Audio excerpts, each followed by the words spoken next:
গোলকগঞ্জৰ অন্তৰ্গত ছাগলীয়াত সংঘটিত হৈছে এক লজ্জাজনক ঘটনা।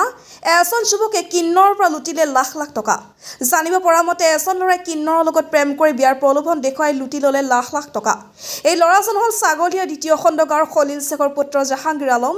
কিন্নৰ ৰেশমা বেগমৰ ল'ৰা জাহাংগীৰক যেতিয়া বিয়াৰ কথা কৈছিল তেতিয়া ল'ৰাটোক কিন্নৰৰ লগত যোগাযোগ বন্ধ কৰি দিয়ে বুলি জানিব পৰা গৈছে। কিন্নৰজনে উপায় নাপাই ল'ৰাটোৰ ঘৰত গৈছিল যদিও ঘৰৰ মানুহে কিন্নৰজনক মাৰধৰ কৰাৰ অভিযোগ উত্থাপিত হৈছে আৰু ঘৰৰ পৰা বাহিৰ কৰি দিছে বুলি জানিব পৰা গৈছে। তাৰোপৰি কিন্নৰজনক ল'ৰা আৰু দেউতাই মিলি প্ৰাণে মৰাৰ ভাবুকিও প্ৰদান কৰিছে বুলি জানিব পৰা গৈছে। কিন্নৰজনে উপায় নাপাই শেষত ছাগলী আৰক্ষী চকীৰ কাষ চাপিছিল যদিও আৰক্ষী চকীৰ পৰা কোনো ধৰণৰ সঁহাৰি পোৱা নাই বুলি মত প্ৰকাশ কৰে। বৰ্তমানে কিন্নৰজনে অসম আৰক্ষীৰ ওচৰত নিয়াৰ বাবে কৰজোৰে অনুৰোধ জনায় আৰু দোষীয়ে যাতে উচিত শাস্তি পায়। আগমনিৰ পৰা নুৰ মহম্মদৰ report, north east frontier news. ঘটনাটো হ'ল মোৰ নাম ৰেশমা কিন্নাৰ। মোৰ ঘৰ ছাগলীয়াত মোৰ ঘৰ ছাগলীয়াত। মোৰ লগত এটা ল'ৰা, তাৰ নাম হৈছে জাহাংগীৰ আলম।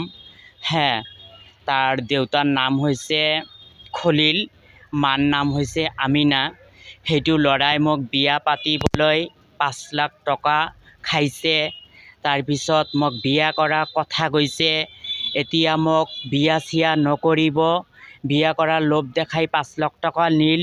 আমি এতিয়া যে মৰিবলৈ বিচাৰিছোঁ, ছুইচাইড কৰিব বিচাৰিছোঁ, আমি এটা ন্যায় বিচাৰ চাওঁ।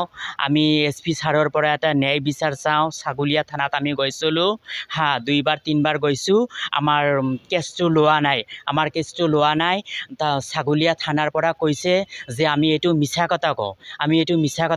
আমি মিছা কথা নকওঁ। আমি মিছা কথা এইটো কেনেকৈ ক'ম? আমাৰ পইচা পাতি খাইছে, আমাৰ পইচা পাতি নাখায় বুলি সেইটো কথা আমি নকওঁ। আমি সঁচাকৈ কৈ আছোঁ, আমাৰ পইচা পাতি খাইছে। আমাৰ পইচা পাতি খাই আমাক দুখ দিছে, কষ্ট দিছে। এতিয়া আমি ছুইচাইড কৰিব বিচাৰিছোঁ।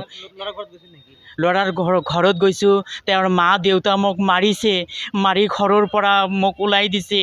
মই এতিয়া মোৰ বহুত কষ্ট হৈ আছে। মোৰ কথা হ'ল যে মই এটা ন্যায় বিচাৰ চাওঁ। প্ৰশাসনক মই এতিয়া জানাইছোঁ যে SP ছাৰৰ পৰা, হেমন্ত বিশ্ব ছাৰ বা চৰকাৰৰ পৰা আমি এটা ন্যায় বিচাৰ চাওঁ।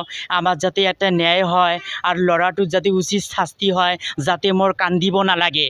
সেইটোৱে মই আপোনাৰ লগত চাওঁ। আৰু আপোনাৰ লগত এইটো মই ওপৰ আল্লাহ ঈশ্বৰৰ লগত এইটো মই বিচাৰ চাই আছোঁ যে আপোনালোকে সেইটো মোৰ ন্যায় বিচাৰটো দিয়ক। আৰু মোৰ জীৱনটো ওপৰ আল্লাহ দোহাইতে আপোনালোকৰ দোহাইতে মোৰ জীৱনটো আপোনালোকে বাচাই ৰাখক। মোক আপোনালোকে মাৰি পেলাব নালাগে, আপোনালোকে ইমান কষ্ট দিব নালাগে। সেইটো মই কৈছোঁ যে জাহাংগীৰ আলম মোক বহুত কষ্ট দিছে। আমাক এটা ন্যায় বিচাৰ লাগে। আপোনালোকে এটা ন্যায় বিচাৰ কৰি দিয়ক চৰকাৰৰ পৰা।